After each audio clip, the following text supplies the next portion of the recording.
এটাকে দেখো দুই মুখা সাপ বলে। কারণ দেখছো এই যে দুই মুখা সাপ কেন বলে বলো তো? ওর মুখটা আর লেজটা মোটামুটি একই রকম, মানে থিকনেসটা। অন্যান্য সাপ যেমন চিকন হয়ে যায় লেজ, এর লেজটা দেখো মোটা কিন্তু। হ্যাঁ,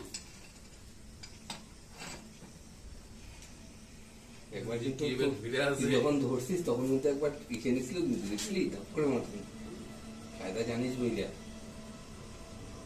পিলুদের ভালো, পিলু তো মাঝে মাঝেই দেয়, পিলু যখনই দেয় তখনই সাথে সাথে। এটাকে দেখো দুই মুখা সাপ বলে। কারণ দেখছো এই যে দুই মুখা সাপ কেন বলে বলো তো? ওর মুখটা আর লেজটা মোটামুটি একই রকম, মানে থিকনেসটা। অন্যান্য সাপ যেমন চিকন হয়ে যায় লেজ, এর লেজটা দেখো মোটা কিন্তু। হ্যাঁ,